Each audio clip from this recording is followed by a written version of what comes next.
ኮስተር ብለን የምንከታተለው ዜና በዚህ ቻናል በፈገግታ ይቀርባል። እኔም ፈገግ እላለሁ፣ እናንተ ፈገግ በሉ።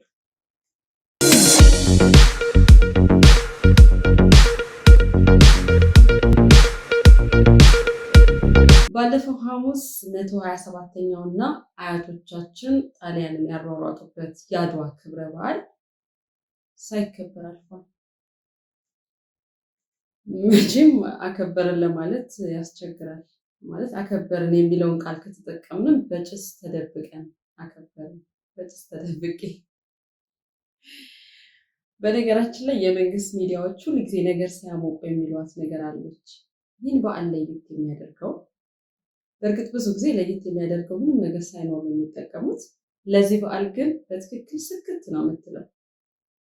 የዘንድሮን የአድዋ በዓል ለየት የሚያደርገው መንግስት በዓሉ የሚከበርበትን ቦታ ማድቤት አድርጎት መዋሉ። እሱም ብቻ ሳይሆን የዘንድሮ የአድዋ በዓል መንግስት የሚኒሊክ ሐውልትን ሚኒሊክን የሚወዱ ሰዎች ያፈርሱታል ብሎ በስጋት ከቦ ሲጠብቅ መዋሉ ነው።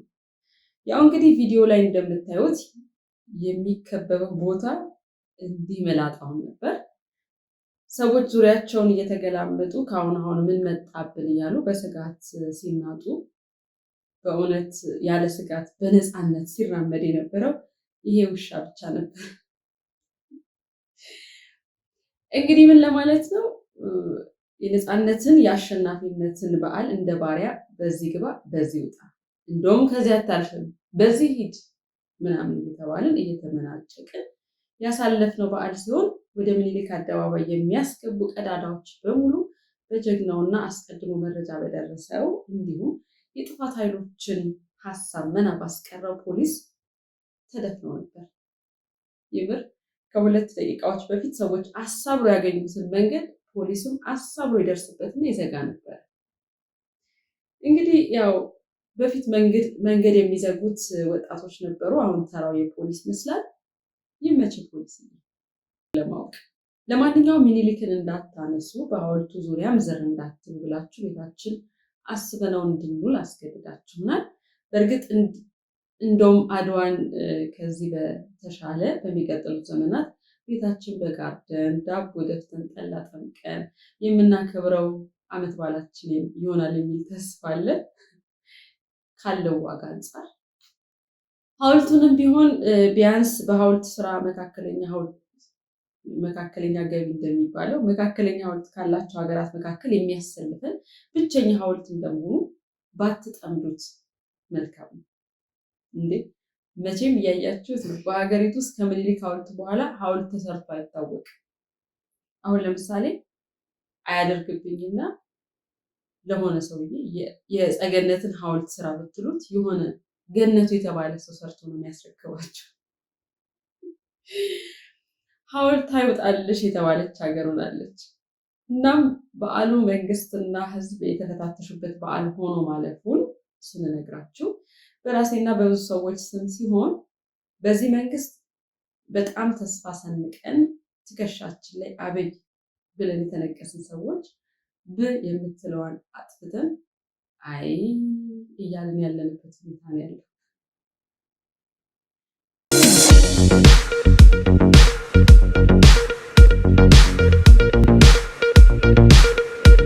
ባለፈው ሳምንት ሌላኛው ጭው የሚያደርግ ፈገግ ለማለት ያስቸግራል የሚያደርግ ዜና የሰማነው የብልጽግና ሹማምንት ጥቅማ ጥቅም ዝርዝር መረጃ ሲሆን፣ አስቀድሞ የሰማነው ዜና ከዛ በፊት የነበረው ዜና የመንግስት ሹማምንት ጥቅማ ጥቅሞች መከለስ አለባቸው የሚል ይዘት ያለውን ሲሆን፣ የተረዳነው ደግሞ እና እንደ ቀልድም ያለፈው መከለስ የምትለዋን ቃል አምናት ነበር።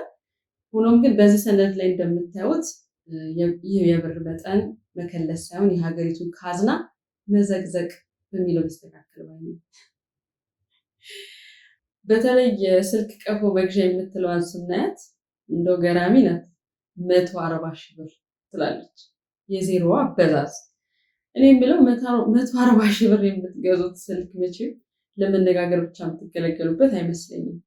ማለት እኛ ስልክ እንደምንጠቀምበት ምናልባት የምታናገሩትን ሰው ሁሉ የሚያቀርብላችሁ ይመስለኛል። ለምሳሌ ሰለሞን የሚባል ሰው ጋር ብትደውሉ ሰለሞንን እየጎተተ ወስዶ ከፊታችሁ የሚያስቀምጥ ካለበት ስርቻ ፈልጎ ማለት ነው። ለነገሩ ዋናው ጉዳይ የስልኩ ስራ አይደለም።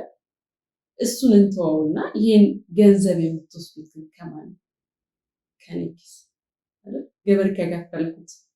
ለምሳሌ እኔ በአመት ወደ 100 ምናምን ሺህ አካባቢ ግብር እከፍላለሁ። ይህ ማለት ለሆነ ባለስልጣን ስልክ ገዛው ማለት ይሆናል። ሂሳቡን ስናስበው እሺ ስልክ የገዛውን ባለስልጣን በምትኩ ምን ታደርግልኛለህ? ምን አልከኝ?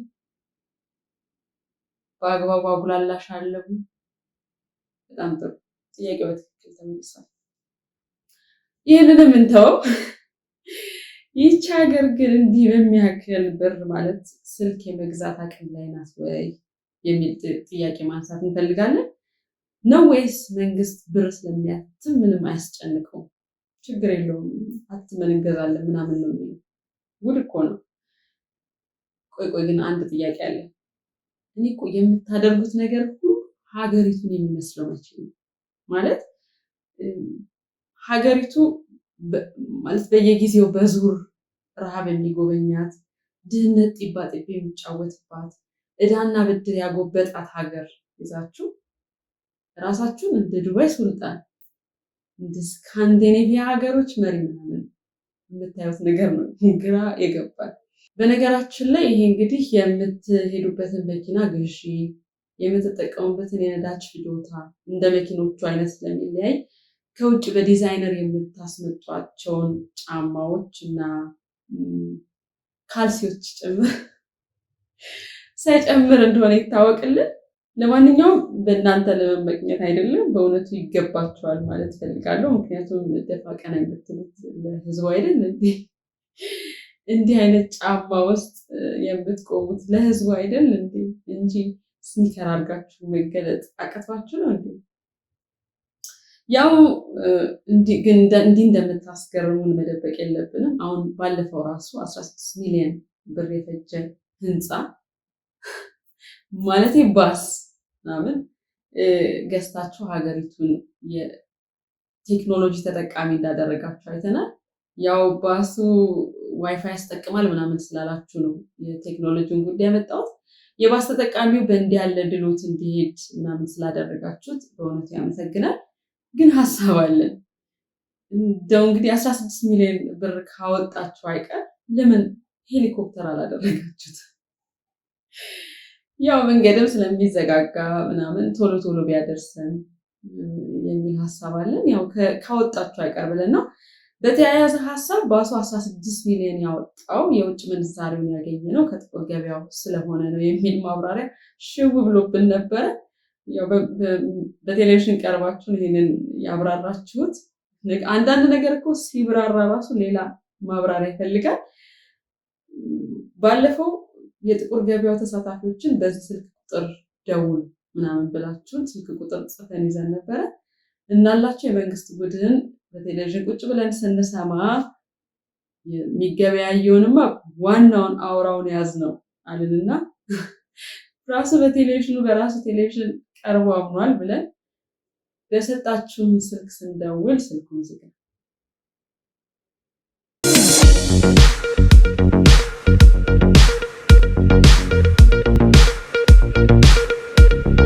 የሚቀጥለው ዜናችን ፈገግ ከማስባል ይልቅ ግሳጼው ያየለበት ዜና ነው።